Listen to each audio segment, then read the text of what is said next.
So I'm sitting in the sun. It's Sunday. It's Easter Sunday. And I've decided to make an extreme sacrifice on behalf of all of my neighbors who may be uh, still susceptible to the pandemic. And how would I put it? I'm doing the best I can to make sure none of them catch it from me if I have it. So I know also in the future we're going to change the rules a little bit so people can go back to work and things can go back to sort of normal. But I'm positive that at some point in the future it will be mandatory for the people in my area to be wearing masks, maybe every time they go outside or when they're in close proximity to other people, such as a shopping market or any other place, like a grocery store or any other kind of store that might exist. It might be important for people to be wearing masks when they do go back to work. Some people will be that will be the form of isolation that will replace the 6 feet in a work environment so people can go back to work. So on behalf of all of those people who are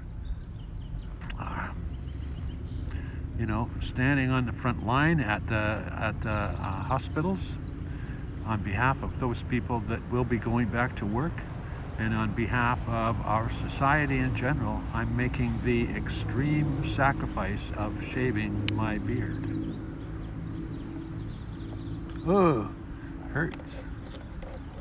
I'm not sure where this little lever's supposed to go. There it is, that feels better. So, I'm going to take my beard off. And show you how I do it. Now, it's gotten pretty long. It's been about 4 months now.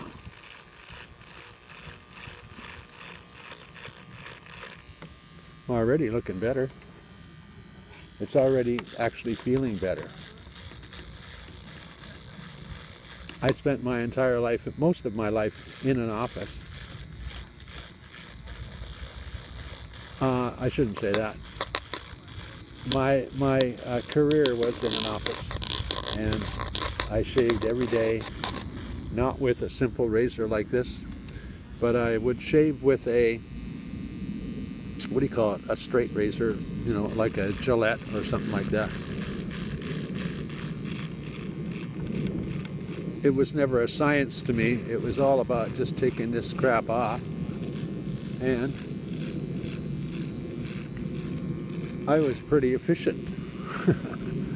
But now, when I let it grow like this, if you've been watching my channel, you'll know that I shave about, in fact, my channel's got 400 videos, and about four of them, maybe 5, I'm showing you how I shave.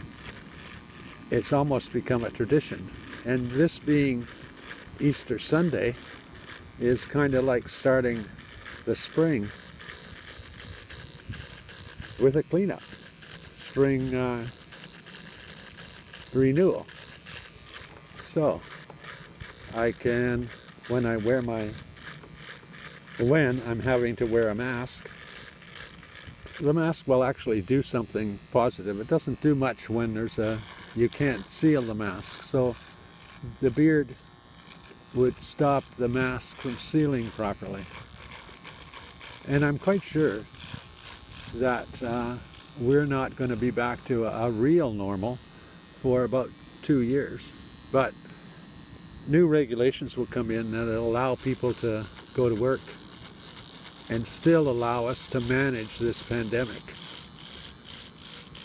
It seems to me kind of comical. When I say comical, it's tragic, actually. It's a tragedy. We have a virus that's never been seen by man before. It has never infected a man before, or a woman. So we don't have any information on it. We don't know anything about it. And people are,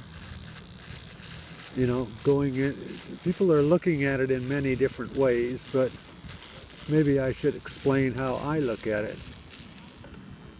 We have something new we have to learn about. And during that process, all of these different countries, everybody is running an experiment. The experiment is, if we stay home, will we slow the virus down? Well, basically that's pretty much common sense. If you don't give the virus a place to go, it's not going to go anywhere. So it can't infect people it doesn't come in contact with. That looks pretty weird, like a what do you call it? A kung fu kind of beard part. Anyway, so if we don't give the virus a place to go, it simply will die out in theory. But we know it won't completely die out. It'll still be there in sort of a dormant state. Or look at all the hair. It'll be there in a dormant state, or whatever it might be, whatever you would call it, but it will come back. If we all go back to the normal way, coughing on each other and never washing our hands, then it will come back, and we will, through this period of experimentation, know how to deal with it, know how to stop it in its tracks. And people will become more and more, what would you call it? The word isn't obedient. They'll more and more cooperative, because they'll be seeing that the results make it worthwhile. So it seems to me that many people are out there expecting doctors and the pandemic experts to exactly know how to stop this from happening. Well, they kind of do. The way to mitigate and minimize it is to study and test and test and study and test and test and study and test and test until a vaccine comes along. And because they're running these tests like we are in a petri dish, and I don't mean that in a negative way. I'm quite happy to be the test subject, because every one of us, by being a test subject, saves many, many lives. I don't know if this is kind of interesting. I'm looking at myself in the camera and actually being able to trim it reasonably well. I don't know what I've got left to do. Anyway, so many people think, oh, there's a lot of these people, I don't know who they are. I mean, I've seen them on Facebook.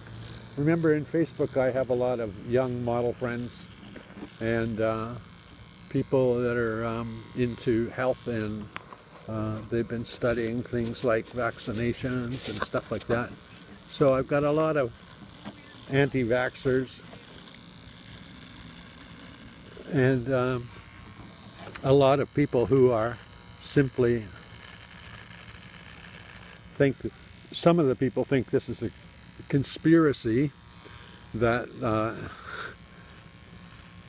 is run by the world's elite to make some more money somehow, or to control us to a much greater extent. It's interesting because Apple and Google, I think it's Apple and Google, have each agreed to build an app together, I guess, meaning they'll use the same database, that will enable us to walk down the street with our phone on, and through Bluetooth, it'll tell us if we've come in contact with or been near somebody who later becomes tested positive for COVID. Now, that would mean that everybody you walk by, you and everybody you walk by, get a record of you walking by them, being within so many feet, 6 feet or something. Now, that might be a helpful kind of thing, but it's clearly pretty scary for the phone companies to know exactly where you are all the time and who you're hanging out with. So, this little razor, in that short a time, has taken this stuff down to the point where if I find a mask, which is pretty hard to find, I mean, I have to figure out where to go and find one. And on Sunday, there'll be no, well, there's no close hardware store, so I can't even find like a painter's mask, I don't think. But I'm thinking I'll be wearing a mask one day. Anyway, how do I look without a mask?